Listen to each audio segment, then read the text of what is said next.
የልዩነት ፖለቲካ የልዩነት ትርክት ኢትዮጵያን ማጣትን በመውረስ ማግኘትን አሳጥቷት ቆይቷል። ኢትዮጵያ በታሪኳ ሁሉ በየዘመናቱ የነበሩ የፖለቲካ ማስኬጃ መንገዶች የልዩነት ፖለቲካን ያገነኑ ነበሩ። እኚህ ልዩነቶች ደግሞ ሀሳብን ማሳጣት፣ ሀብትን በማሳጣት መጨረሻቸው ሀገርን የማሳጣት አካሄዶች እንደነበሩ ይገለጻል። ኢትዮጵያ በአንድ አይነትነትና በፍጹም ልዩነት አቀንቃኞች የፖለቲካ ትርክት ውስጥ ስትቃኝ መቆየቷ እንደ ሀገር ዋጋ አስከፍሏታል ሲል ጋዜጠኛ መሐመድ ሀሰን ይገልጻል። በኢትዮጵያ ታሪክ ሁሉ ልናየው የምንችለው ነው። እንደ ምሳሌ ያለፉትን 27 ዓመታት ወይ ደግሞ ያለፈውን ስርዓት እንኳን እንደ ማሳያ አድርገን እናንሳው እስኪ። ፖለቲካው ምን ነበር? ያኔ ስንቃኝበት የነበረውን ፖለቲካ ካየሽ ፖለቲካው ራሱ የልዩነት ፖለቲካ ነበር። ልዩነትን በጣም የሚያቀነቅን ፖለቲካ ነበር።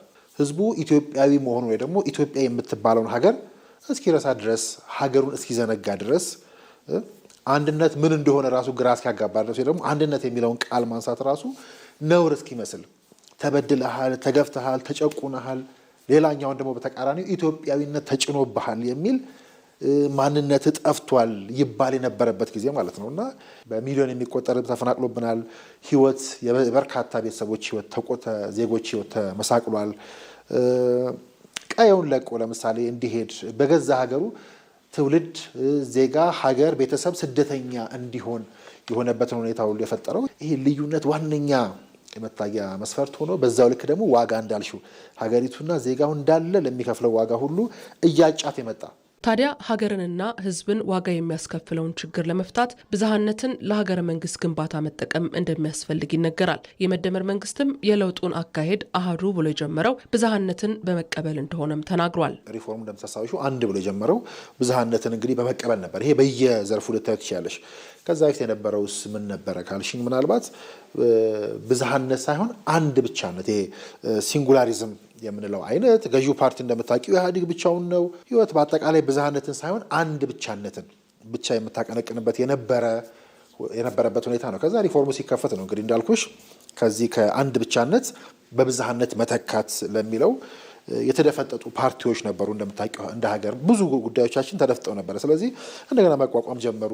የተሰደዱ ወደ ሀገራቸው እንዲመለሱ የተደረገው ከዚህ በኋላ ነው። ይሄ ብዝሃነትን ብናስተናግድ በሚል ፓርላማው ምርጫው የ100% የአንድ ፓርቲ ብቻ ነበር ይሻለው። አሁን ካቢኔው ጭምር ድረስ ዘልቆ የገባና የምታዩ ተቃዋሚዎች በጣም ጥግ የወጡ ሌላ ጽንፍ ይዘው ነበሩ ታጋዮች ሁሉ እንዲካተቱ ሆነው ካቢኔ ውስጥ ሆነው ድምጽ የሰጡ በየቢሮ በጣም በቁጥር በሚያዳግድ ደረጃ የሚመሩበትን ሁኔታ ታያለሽ፣ ተካተው የምናይበት ማለት። ስለዚህ ብዝሃነትን ከመስበክ ነው የጀመረው ብለን መነሳት እንችላለን። ከማስተናገድ ነው ከመተግበር ነው ብለን መነሳት እንችላለን። የመደመር መንግስት እሳቤ በመሬት ያለውን ሀቅ በመድረስ ከዜጎች ጋር በማስማማት ህብረ ብሔራዊ አንድነቷ የተጠበቀ ሀገርን ለትውልድ ለማሻገር የተደመረ ኃይልን እየፈጠረ ነው ሲልም ይገልጻል። መደመር እንግዲህ የመደመር መንግስት ነው እያልን ያለ ነው አይደል?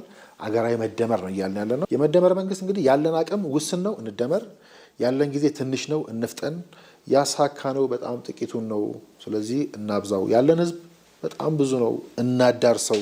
ጉዞው ረጅም ነውና እናዝልቀው የሚል ነው። የመደመር መንግስት እንግዲህ በታላቁ ህዳሴ ግድብ ዙሪያ ምንድን ነው ያደረገው?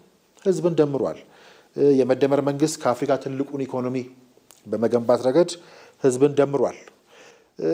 የአፍሪካ ትልቁን ኤርፖርት፣ የመጀመሪያውን ማዳበሪያ ፋብሪካ፣ የመጀመሪያውን የተፈጥሮ ጋዝ፣ የመጀመሪያውን የኒኩለር ኃይል ግንባታ፣ የነዳጅ ማጣሪያ፣ በጥቅሉ ይሄ 30 ቢሊዮን ዶላር ፕሮጀክት ብለን የምንጠቅሰው ግዙፉን ፕሮጀክት በመስራት በዚህ ውስጥ ብዙ ነገር ደምሯል። አቅምን ደምሯል፣ ሀብትን ደምሯል።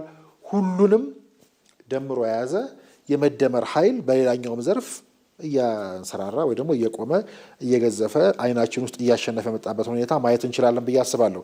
ኢትዮጵያን ወደ ቀይ ባህር ለመመለስ እንግዲህ በመነሳቱ ወይ ደግሞ እመልሳታለሁ ብሎ ቆርጦ በመነሳቱ መንግስት የመደመር መንግስት እንግዲህ ወደ ሌላ ሀሳብ አድጓል። ህዝብን ደምሯል። የመደመር መንግስት እሳቤን በመግዛት ሀገርን በማሻገር ሂደት ውስጥ የድርሻን ማዋጣት ከታሪክ ተወቃሽነት ያድናል ሲልም ጋዜጠኛ መሐመድ ሀሰን ተናግሯል።